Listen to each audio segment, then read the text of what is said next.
नमस्कार, स्वागत है आपका बिहार समाचार में। आज बिहार की कई प्रमुख खबरों पर बात करेंगे। खबरें काफी महत्वपूर्ण है, खबरों पर अंत तक बने रहें। साथ ही मोदी जी ने भी बिहार वालों के साथ देशवासियों के लिए कई बड़ी घोषणाएं कर दी है। पहलगाम में हुए आतंकी हमले के बाद प्रधानमंत्री नरेंद्र मोदी जी काफी गुस्से में हैं। मोदी जी ने कहा कि आतंकवादियों को जड़ से मिटा देंगे। पीएम मोदी जी ने कहा है कि आज बिहार की धरती से मैं पूरी दुनिया से कहता हूं कि भारत हर आतंकवादी और उनके सरगना की पहचान करेगा, उसे खोजेगा और सजा देगा, उसे मौत के घाट उतारेगा।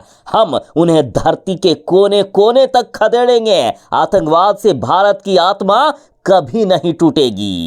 आतंकवाद को सजा मिले, ये सुनिश्चित करने के लिए हर संभव प्रयास किया जाएगा। पूरा देश इस संकल्प पर अडिग है। मानवता में विश्वास रखने वाला हर व्यक्ति हमारे साथ है। मैं विभिन्न देशों के लोगों और नेताओं का आभार व्यक्त करता हूं जो इस मुश्किल समय में हमारे साथ खड़े हैं। प्रधानमंत्री ने कहा है कि हमला सिर्फ निहत्थे पर्यटकों पर नहीं हुआ है। देश के दुश्मनों ने भारत की आत्मा पर हमला करने का दुस्साहस किया है। मैं बहुत स्पष्ट शब्दों में कहना चाहता हूं कि जिन्होंने ये हमला किया उन आतंकियों को और इस हमले की साजिश रचने वालों को उनकी कल्पना से भी बड़ी सजा दूंगा। मोदी जी ने कहा है कि एक एक आतंकियों को मैं चुन चुन कर मारने का काम करूंगा। मोदी जी बोले कि अब आतंकियों की बची खुची जमीन को भी मिट्टी में मिलाने का समय आ गया है। 140 करोड़ भारतीयों की इच्छा शक्ति अब आतंक के आकाओं की कमर तोड़कर रहेगी।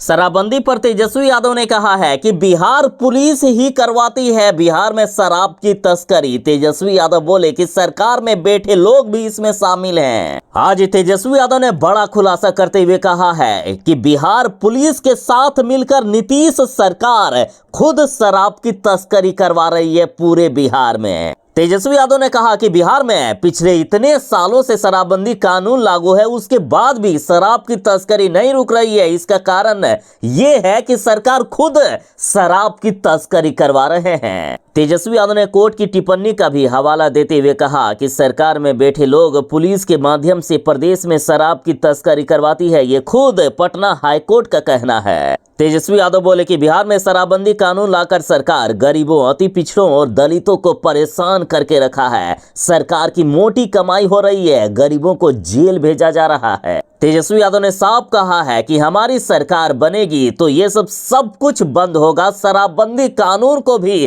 खत्म करने के संकेत तेजस्वी यादव ने दे दिए हैं। तो वही कांग्रेस ने तो साफ ऐलान कर दिया है कि हमारी सरकार बनेगी तो हम शराबबंदी कानून को खत्म करेंगे और पहले की तरह ठेके पर शराब की दुकानों को खोला जाएगा। ठेके पर मिलेगा शराब।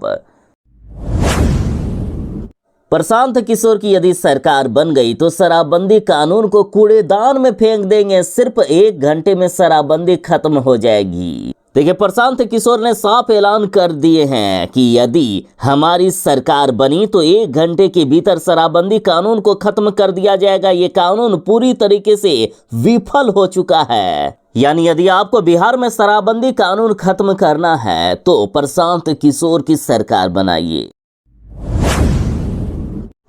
यदि आपने भी अभी तक राशन कार्ड का ई-केवाईसी नहीं करवाया है तो जल्द से जल्द करवा लें, क्योंकि अब एक अंतिम मौका दिया गया है राशन कार्ड का ई-केवाईसी करवाने के लिए। यदि नहीं कराया तो आपका राशन कार्ड हमेशा हमेशा के लिए बंद हो जाएगा और फ्री में राशन नहीं मिलेगा भविष्य में। देखिए, वैसे राशन कार्ड का ई-केवाईसी करवाने का लास्ट डेट 31 मार्च 2025 तक ही थी, लेकिन अब इसे बढ़ाकर 30 अप्रैल 2025 तक किया गया है और अब 30 अप्रैल का समय भी नजदीक आ गया है। यदि आपने 30 अप्रैल से पहले राशन कार्ड का ई-केवाईसी नहीं करवाया तो राशन कार्ड हो जाएगा बंद। अब तक 6 बार बढ़ाई गई है समय सीमा, इस बार अंतिम मौका दिया गया है। ई-केवाईसी आप ऑनलाइन और ऑफलाइन दोनों माध्यम से कर सकते हैं। आप जहां से राशन लेते हैं उस पीडीएस की दुकान पर जाकर ई-केवाईसी जल्द से जल्द करवा लें। भारत ने पाकिस्तान को जो सबक सिखाया है उससे तिलबिला उठा है पाकिस्तान। अब बूंद बूंद को तरसेगा और प्यासे मरेगा ये पाकिस्तान वाले। और अब भारत की कार्रवाई के खिलाफ पाकिस्तान ने भी उठा लिए हैं कड़े कदम। पाकिस्तान ने गीदड़ भभकी देते हुए कहा है कि यदि भारत ने पाकिस्तान के हिस्से का पानी रोका या मोड़ा तो इसे युद्ध की कार्यवाही माना जाएगा। पाक ने यह भी कहा है कि देश की संप्रभुता, सुरक्षा और सम्मान की रक्षा के लिए कोई भी कदम उठाने को हम तैयार हैं। तो इधर भारत ने भी कह दिया है कि जो करना है कर लो।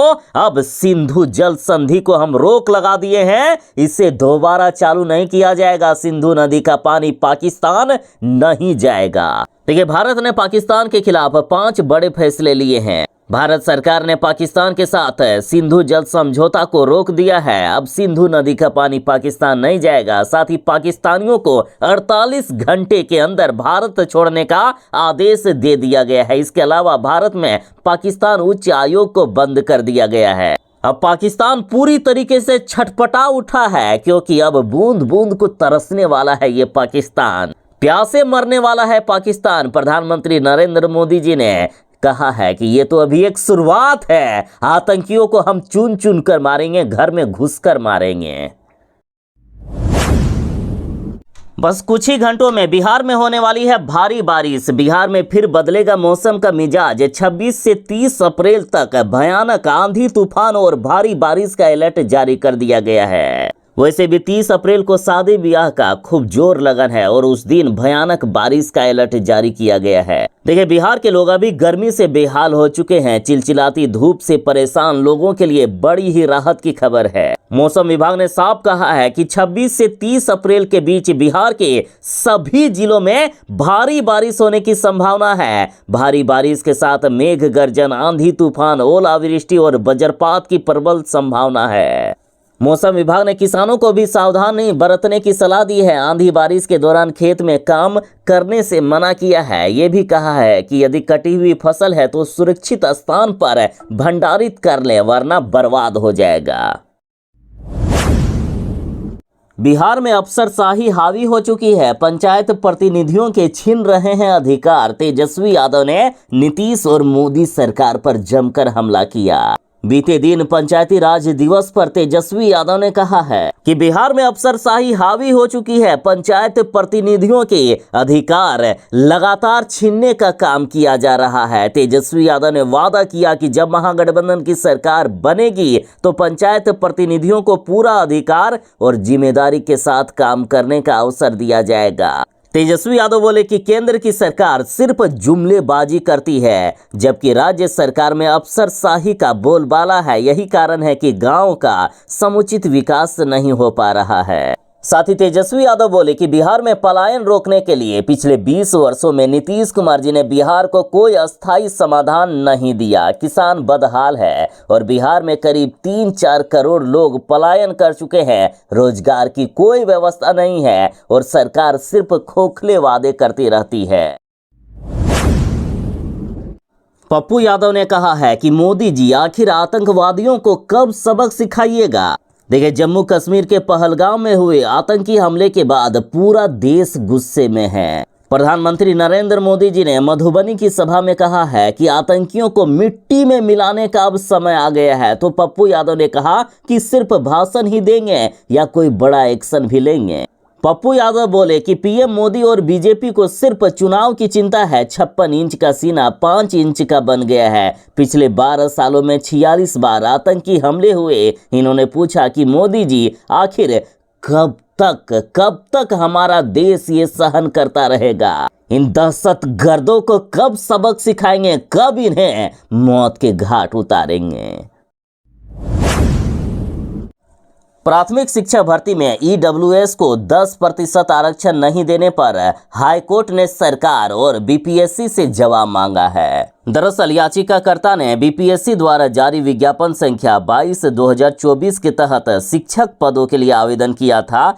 इन्होंने आरोप लगाया कि ईडब्ल्यूएस के लिए निर्धारित 10% आरक्षण जानबूझकर कम कर दिया गया। कुल 19,842 पदों में सिर्फ 917 पद ईडब्ल्यूएस को दिए गए, जबकि कानून के अनुसार 1984 पद मिलने चाहिए थे।